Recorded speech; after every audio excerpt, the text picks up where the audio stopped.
Hey, hi, my name is Chino Park from Indiana University. I used to work shape computation a long time ago, in fact, from 1990 to 1995 with George Steiner and Leonard March. And since George Steiner moved to MIT, working with NWA, I was with Leonard March, working with some fundamentals in architecture. Currently, I'm moving toward a little bit robotics, but I'm still working or dealing with this old stuffs. What I'd like to talk about today is about symmetry or subsymmetry. Almost in any culture around the world has a wide range of repeated patterns, even architecture too, right? At times, these patterns seem to be complex. I'm not going to read all these stuffs. So, the symmetry means, what is symmetry? What, left and right? Or what is it? It's sort of fundamental notions from Greek to Renaissance period, and even shape grammar, the way that we apply rules, we used symmetry. So, it is misunderstood for some years. Say symmetry is only along the axis, right? Left and right. But the fundamental meaning of the symmetry has to do with together and measure. It's sort of harmony. Based on these fundamental notions, I would like to go some sort of subsymmetry of points group. This notion has been long. I guess you guys know this point with symmetry. I've written these papers in 1960s, some years ago, 1990 some years ago. Sorry. This is Leiner's ways of presenting architectural problems with regard to symmetry based on point symmetry. So symmetry has to do with, let's say square symmetry, has to do with 8 transformations, which means identity and 90-degree rotations, 100-degree, blah, blah, blah. And we can compute together with identity and 270-degree rotations or deflections. We can compute many different ways. This is one way of looking at symmetries. Another way is sort of hierarchical structures about symmetry. The top one, which has perfect symmetry, we call. The bottom one is identity, which means doesn't have any symmetries. Somewhere in between, we have some sort of bilateral symmetry or reflexive, right? Or rotational symmetry, cyclic, which has to do with structures. Why these things are important? Whatever we look at, even patterns, floor plans, or anything, we look at as a whole. We don't really look at in details. And we don't know how things are composed. By decompose some sort of patterns or designs based on this sort of methodologies, we start to understand how things are superimposed, how fundamental, let's say, principles are superimposed in one design. But the other way around, we can use these sort of notions to create some new designs, right? That's what I'd like to talk today. So based on square, we have this kind of hierarchies, triangles, pentagon, or 6 words. It's more complex, right? You may say this is easy, but think about it. Can you draw this? It takes quite a while. And 8 words. So that's, for example, you guys know pantheons. So what you know, pantheon is circular shapes, right? Just the circles. Have you ever had a chance to look at carefully? If you look at the pantheons, it's not just only circles and plan and elevations.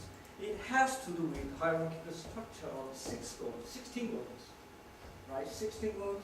This is based on the 16 structures. Dihedral and cyclic. Dihedral means reflexive symmetry, cyclic means rotational symmetry.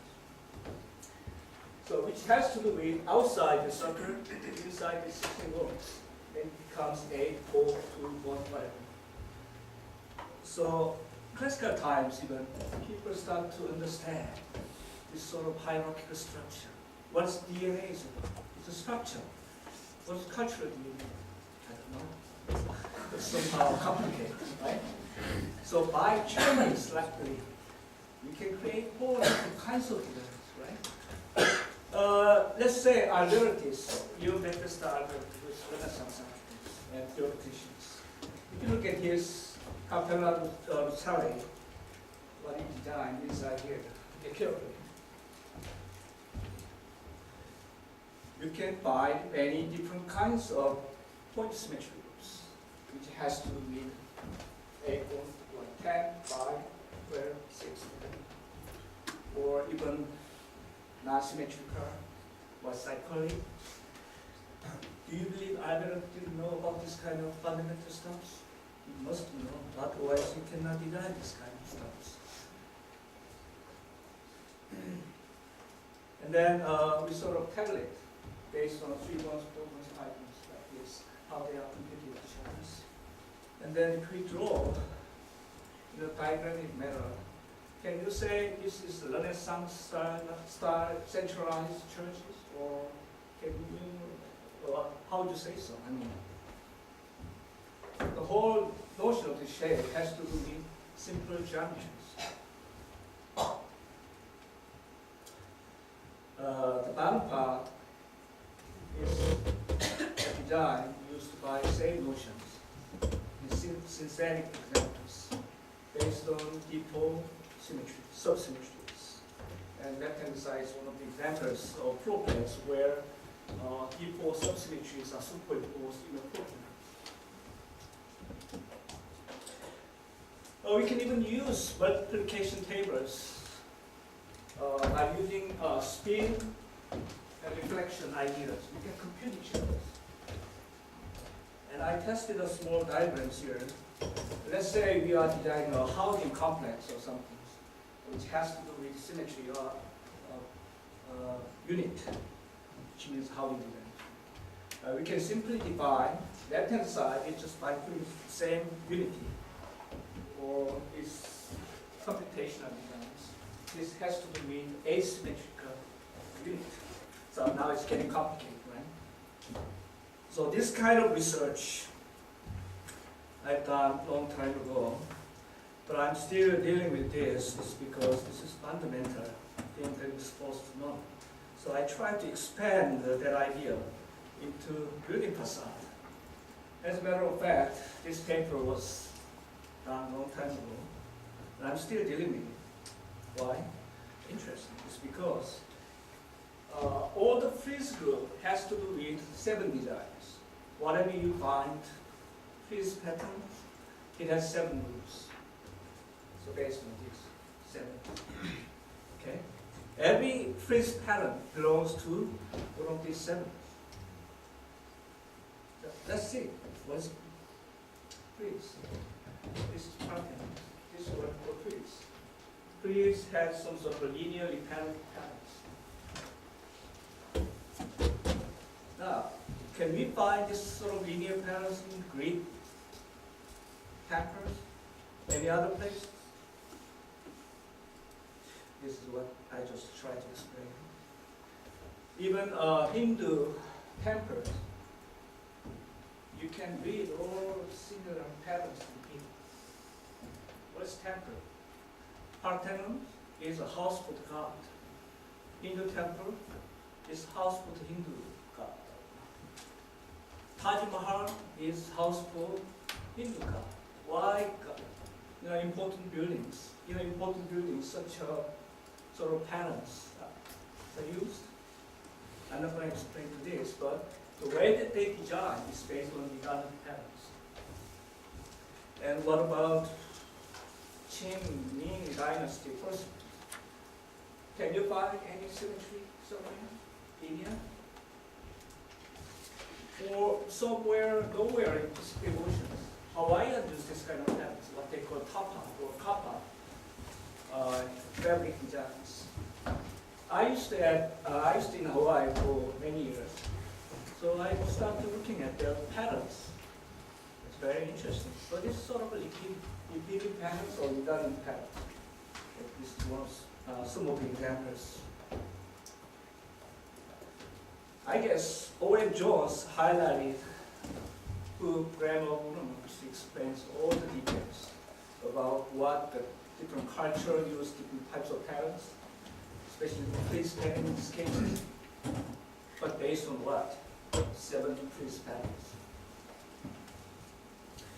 So, whatever I show you up to now in terms of freeze patterns are part of buildings, not the whole buildings.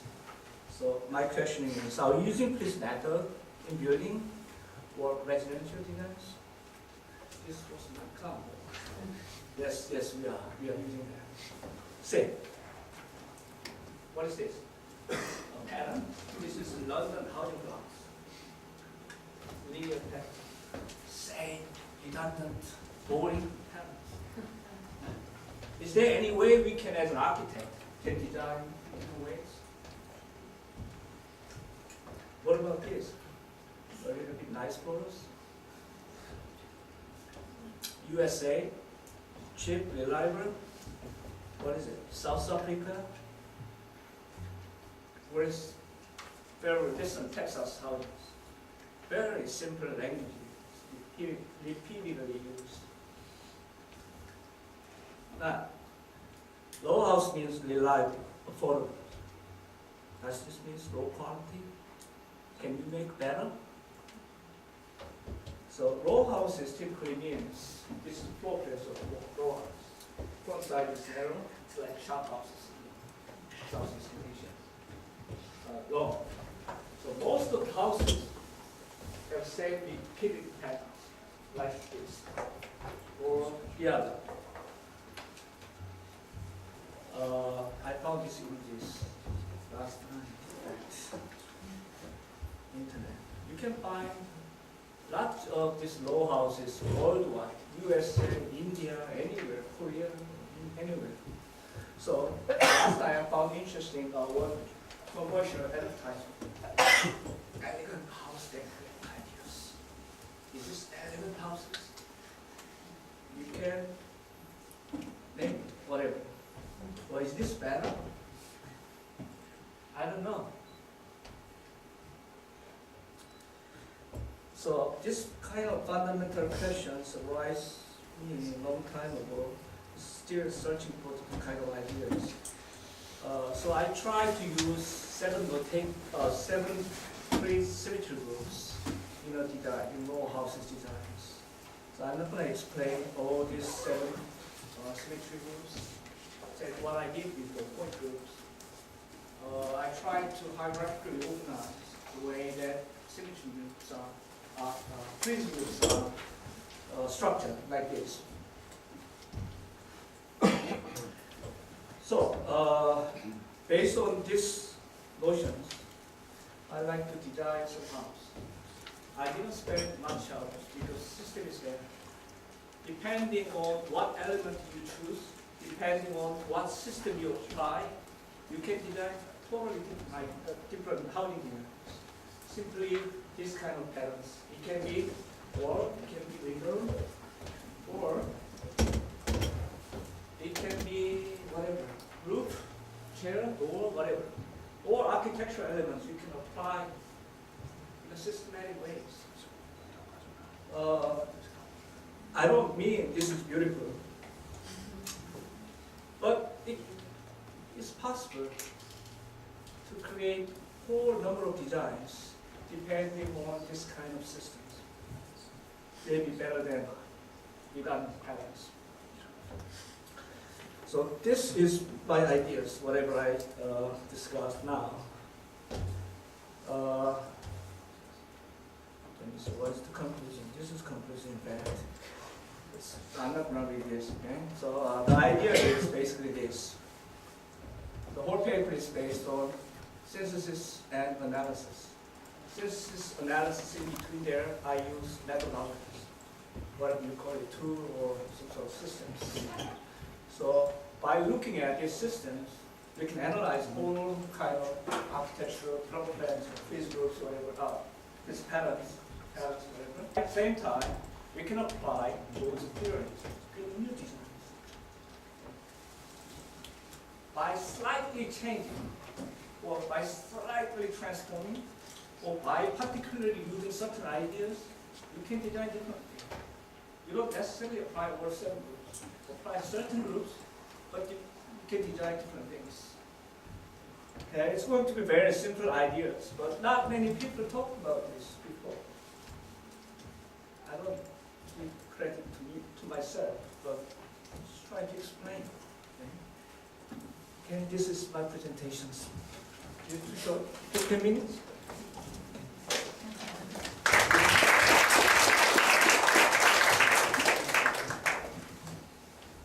Any questions? Did you think about how can you break the symmetry? You can break it. I talked with Ryan one time. People in the studio really didn't like using symmetric ideas. But I explained to students, my students, in other words, fundamental symmetry is just fundamentals. More interesting thing is breaking. Okay? So by breaking things, you can create much more interesting, rich design ideas. So breaking things is just You mentioned at the beginning that now you started going to robotic architecture. yeah. So have you carried this No, theory along with it, or you just separated? I do from time to time shaping papers, theory papers, and then what I'm always interested in is from the theory to applications, because I'm not, I don't call myself architect, I'm not a licensed, but I am teaching architecture. So whatever theory I have, based on this kind of idea, I used to use Java actually to design how to be internet. It's quite interesting. But I haven't used this kind of ideas to so far. But I'm more interested in application.